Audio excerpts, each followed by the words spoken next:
अफसाना गोली। सादत हसन मंटू।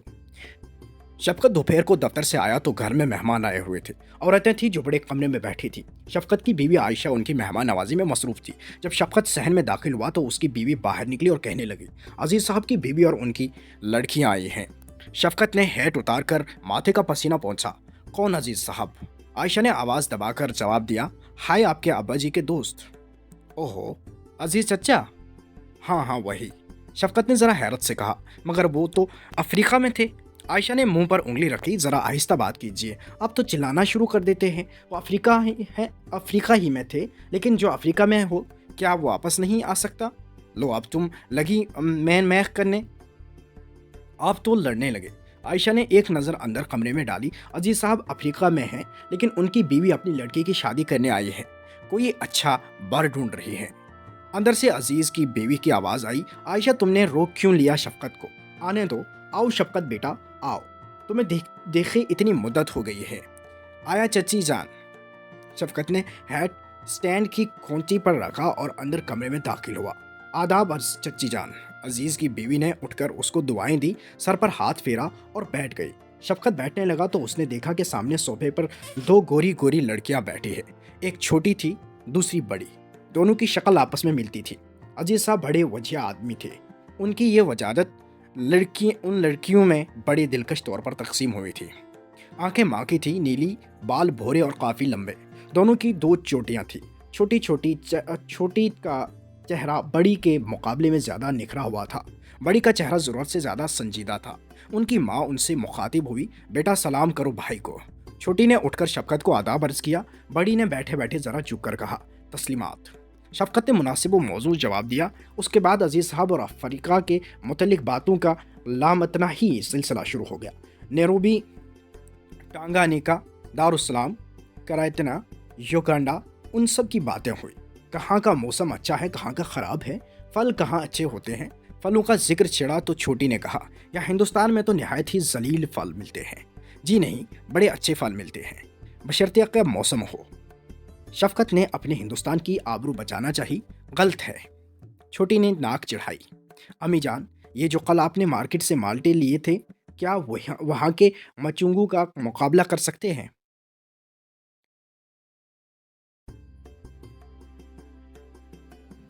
लड़कियों की माँ बोली, शफकत बेटा ये सही कहती है। यहाँ के माल्टे वहाँ के मचुंगू का मुकाबला नहीं कर सकते। आयशा ने छोटी से पूछा, तलात ये मचंगा क्या होता है? नाम तो बड़ा अजीब और गरीब है। तलात मुस्कुराई। आपा, एक फल है, माल्टे और मीठे की तरह। इतना लजीज होता है कि मैं बयान नहीं कर सकती। और रस, एक निचोड़िए, ये गिलास जो टिपाई पर पड़ा है लबालब भर जाए। शफकत ने गिलास की तरफ देखा और अंदाज़ा लगाने की कोशिश की कि वो फल कितना बड़ा होगा। एक मचंगे से इतना बड़ा गिलास भर जाता है। तलत ने बड़े फखरिया अंदाज में जवाब दिया, जी हाँ। शफकत ने यह सुनकर कहा, तो फल यकीनन बहुत बड़ा होगा। तलत ने सर हिलाया, जी नहीं, बड़ा होता है न छोटा, बस आपके यहाँ के बड़े माल्टे के बराबर होता है। यही तो उसकी खूबी है कि रस ही रस होता है उसमें। और अम्मी जान, वहाँ का अनास बड़ी रोटी के बराबर उसकी एक काश होती है। देर तक अन्नास की बातें होती रही। तलत बहुत बातूनी थी। अफ्रीका से उसको इश्क था, वहाँ की हर चीज़ उसको पसंद थी। बड़ी, जिसका नाम निखत था, बिल्कुल खामोश बैठी थी। उसने गुफ्तगू में हिस्सा न लिया। शफकत को जब महसूस हुआ कि वो खामोश बैठी रही है तो वो उससे मुखातिब हुआ, आपको गालिबन उन बातों से कोई दिलचस्पी नहीं। निगत ने अपने होंठ खोले, जी नहीं, सुनती रही हूँ बड़ी दिलचस्पी से। शफकत ने कहा, लेकिन आप बोले नहीं? अजीज़ की बीवी ने जवाब दिया, शफकत बेटा, उसकी तबीयत ही ऐसी है। शफकत ने ज़रा बेतकल्लुफ़ी से कहा, चच्ची जान, इस उम्र में लड़कियों को खामोशी पसंद नहीं होना चाहिए। ये भी कोई बात है कि मुंह में घंगनियाँ डाले बैठे रहे। फिर वो निगत से मुखातिब हुआ, जनाब आपको बोलना पड़ेगा। निगत के होंठों पर एक शर्मीली मुस्कुराहट पैदा हुई, बोल तो रही हूँ भाईजान। शफकत मुस्कुराया, तस्वीरों से दिलचस्पी है आपको? निगत ने निगाहें नीची करके जवाब दिया, जी है। तो उठिए, मैं आपको अपना एल्बम दिखाऊं, दूसरे कमरे में है। ये कहकर शफकत उठा, चलिए। आयशा ने शफकत का हाथ दबा दिया। पलटकर उसने अपनी बीवी की तरफ सवाले नज़रों से देखा। उसने आंखों ही आंखों में कोई इशारा किया जिसे शफकत न समझ सका। वो मुतहय्यर था कि खुदा मालूम क्या बात थी कि उसकी बीवी ने उसका हाथ दबाया और इशारा भी किया। वो सोच ही रहा था कि तिलात खट से उठी, चलिए भाईजान, मुझे दूसरों के एल्बम देखने का शौक है। मेरे पास भी एक कलेक्शन है। शफ़क़त तलअत के साथ दूसरे कमरे में चला गया। निगहत खामोश बैठी रही। शफ़क़त तलअत को तस्वीरें दिखाता रहा। हस्ब आदत तलअत बोलती रही। शफ़क़त का दिमाग किसी और तरफ था। वो निगहत के मुतल्लिक सोच रहा था कि वो इस कदर खामोश क्यों है, तस्वीरें देखने उसके साथ क्यों नहीं आई। जब उसने उसको चलने के लिए कहा तो आयशा ने उसका हाथ क्यों दबाया, इस इशारे का क्या मतलब जो उसने आंखों के जरिए किया था। तस्वीरें खत्म हो गई। तलत ने एल्बम उठाया और शफ़क़त से कहा, बाजी को दिखाती हूँ, उनको बहुत शौक है तस्वीरें जमा करने का। शफ़क़त पूछने ही वाला था कि अगर उनको शौक है तो वो उसके साथ क्यों ना आई, मगर तलत एल्बम उठाकर कमरे से निकल गई। शफ़क़त बड़े कमरे में दाखिल हुआ तो निगहत बड़ी दिलचस्पी से एल्बम की तस्वीरें देख रही थी। हर तस्वीर उसको मसरत पहुंचाती थी। आयशा लड़कियों की माँ से बातें करने में मशगूल थी। शफ़क़त कौंकियों से देखता रहा। उसका चेहरा जो पहले ज़रूरत से ज़्यादा संजीदगी की धुंध में लिपटा था, अब बशाश था। ऐसा लगता था कि तस्वीरें जो आर्ट का बेहतरीन नमूना थी उसको राहत बख्श रही है। उसकी आंखों में अब चमक थी, लेकिन जब एक घोड़े और सेहतमंद औरत की तस्वीर आई तो ये चमक मांद पड़ गई। एक हल्की सी आह उसके सीने में लर्जी और वहीं दब गई। तस्वीरें खत्म हुई तो निगहत ने शफ़क़त की तरफ देखा और बड़े प्यारे अंदाज में कहा, भाईजान शुक्रिया। शफ़क़त ने एल्बम निगहत के हाथ से लिया और मेटल पेस पर रख दिया। उसके दिमाग में खुदबुद हो रही थी। उसको ऐसा लगता था कि कोई बड़ा इसरार इस लड़की की ज़िंदगी के साथ वाबस्ता है। उसने सोचा शायद कोई नामुकम्मल रोमान हो या कोई नफसियाती हादसा। चाय आई तो शफ़क़त निगहत से मुखातिब हुआ, उठिए चाय बनाइए, ये प्रोलेज लेडीज़ का है। निगहत खामोश रही, लेकिन तलत फुदक कर उठी, भाईजान मैं बनाती हूँ। निगहत का चेहरा फिर धुंध में मलफूफ हो गया। शफ़क़त का तजस्सुस बढ़ता गया। एक बार जब उसने गैर इरादी तौर पर निगहत को घोड़े के घूर के देखा तो वो सटपटा सी गई। शफ़क़त को दिल ही दिल में उस बात का अफसोस हुआ कि उसने क्यों ऐसी नाजेबा हरकत की। चाय पर इधर उधर की बेशुमार बातें हुई। तिलत ने उनमें सबसे ज़्यादा हिस्सा लिया। टेंस का जिक्र आया तो उसने शफ़क़त को बड़े फ़खरिया अंदाज में जोशिकी की हद तक जा पहुंचा था। बताया कि वो नेरोबी में नंबर 1 टेनिस प्लेयर थी और 15-20 कप जीत चुकी थी। निगहत बिल्कुल खामोश रही। उसकी खामोशी बड़ी उदास थी। साफ आया था कि उसको इस बात का एहसास है कि वो खामोश है। एक बात जो शफ़क़त ने ख़ास तौर पर नोट की, ये थी कि अज़ीज़ की बीवी की ममता का रुख ज़्यादातर निगहत की तरफ था। उसने खुद उठकर बड़े प्यार मोहब्बत से उसको करीम रोल दिए, मुंह पूछने के लिए अपना रुमाल दिया। उससे कोई बात करती थी तो उसमें प्यार भी होता था। ऐसा लगता था कि वो बातों के ज़रिए से भी उसके सर पर मोहब्बत बारह हाथ फेर रही है या उसको चमका रही है। रुखसत का वक्त आया तो अजीज़ की बीवी उठी, बुरका उठाया, आयशा से गले मिली, शफ़क़त को दुआएं दी और निगहत के पास जाकर आंखों में आंसू ला देने वाला प्यार से कहा, चलो बेटा चलें। तलत फुदक कर उठी। अजीज़ की बीवी ने निगहत का एक बाजू थामा, दूसरा बाजू तलत ने पकड़ा।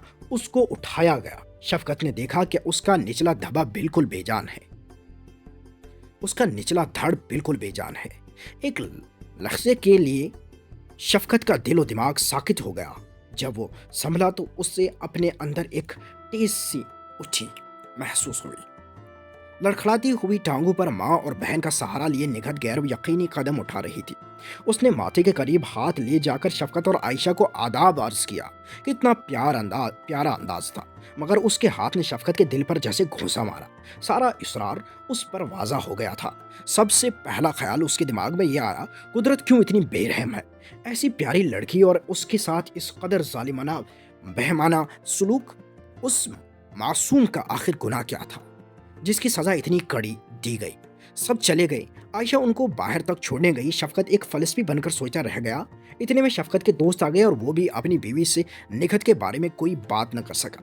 अपने दोस्तों के साथ ताश खेलने में ऐसा मशगूल हुआ कि निगहत और उसके रोग को भूल गया। जब रात हो गई और आयशा ने उसे नौकर के ज़रिए से खाने पर बुलवाया तो उसे अफसोस हुआ कि उसने महज एक खेल की खातिर निगहत को फरामोश कर दिया।